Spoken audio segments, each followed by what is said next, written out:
Okay, this is the video answer key for the worksheet, additional practice for 5-4 graphing. First thing I'm going to start with here is they don't give me any labels to work with, so I'm just going to call this the x-axis and this the y-axis. I'm just going to default to that. Sometimes they're going to give it to you in the opposite order, so you got to be careful, but because I don't have that information on either of these two graphs, I'm just going to go with it. Very important that you don't just skip count here. 2, 4, 6, 8, 3, 6, 9, 12. It's very important we continue to think, I'm multiplying 2 times 4, 2 times 2 to get 4. I multiply 3 times 2, which would be 6. 2 times 3, 3 times 3, 2 times 4, 3 times 4. And we talked about in class, 2 times 5, 3 times 5. We talked about in class, sometimes they'll skip one, move that over. And if you go 2, 4, 6, 8, you're going to get it wrong because it's 2, 4, 6, 10. They've skipped the 8. So you always want to go back to think about what am I multiplying by. See on the x-axis here, I like to fill in 0, 2, 4, 6, 8, 10, 12.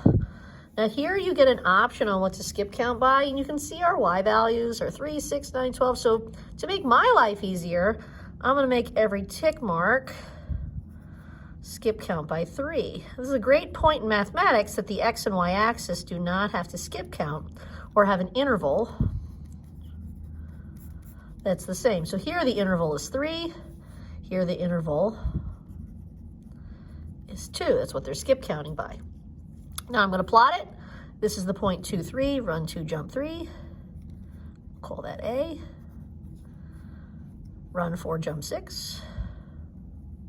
B. If I'm putting B there, I need to put B here. This one's going to be C. Run. Wait a second.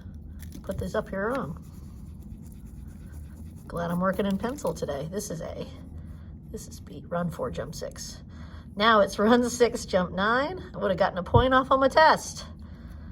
Run 8, jump 12. I'm going to do 4 points. Why not? We'll do E. Run 10, jump 15. And in 6th grade math, everything that we graph ratio-wise connects itself to the origin of 0, 0 and is a straight line. If you go to graph it and it is not a straight line and does not connect to the origin in 6th grade, you wrong. Get your arrow there because it does continue forever. So I could do the point, 40, 60 would be way out here, way up here, but it would be along that line. Times 2, times 3, times 4. That is the ugliest 8 I think I've ever made. Times 5. 0, 1, 2, 3, 4, 5, 6. What do I want to skip count here by? 2, 4, well, I guess by 2s would be nice. I could do it by 1s, but I'm going to do it by 2s. 4, 6, 8, 10, 12. So my first point, A, B, C, D, E. Run 1, jump 2. Run 2, jump 4. Run 3, jump 6. Run 4, jump 8. Run 5, jump 10. Should be a straight line. If not, you wrong.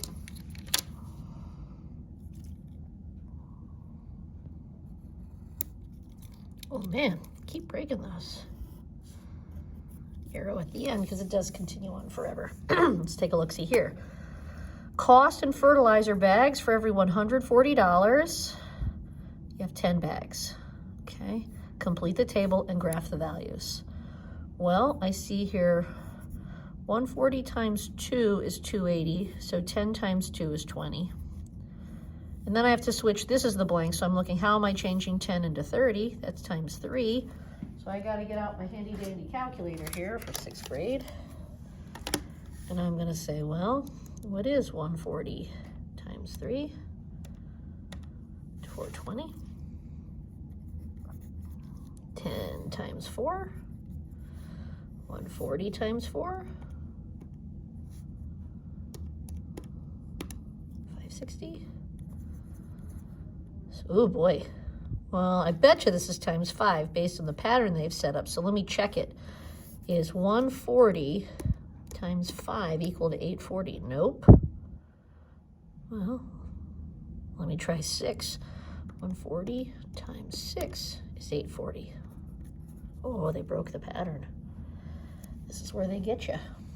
All right, so 10 times 6 is 60. So notice this is one of those situations where they broke the pattern. So now I'm going to graph it. I've got skip counting by 10 here. And I've got skip counting by 100 here.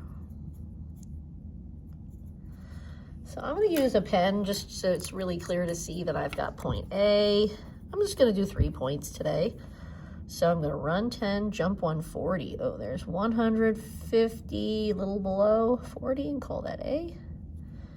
I'm going to run 20 fertilizer bags and jump 280, which is a little below 300, B. And then C is run 30, jump 4, a little over 400, 420 is C. I'm gonna blow on that so that my pen dries and doesn't smear. If you don't buy any fertilizer, it costs you $0, so that would be 0, 0, and you gotta get your arrow, and there it goes on forever. Question, how much would a farmer pay for 50 bags of fertilizer? So there's 2 ways to explain how you do it. You can use the graph or you can use the table. I'll do the graph first. So I could go out here to 50, run 50, jump, and it looks like it's cleanly here. So if I might use a highlighter here, go up from 50, intersecting my line over to 700. That looks pretty good, $700. I went to 50 bags on x-axis and saw it intersected my graph at $700. The other way to do it would be to use my graph up here. So I'm going to extend my table and say, okay, 50 bags of fertilizer goes here. I'm going to come back again to 10 and say 10 times 5. Take my calculator and do 140 times 5, 700. I get 700 again. My reasoning would be different. It would be, I used the table and multiplied 10 times 5 equals 50, and 140 times 5 equals 700. So there's 2 different ways that you can do that.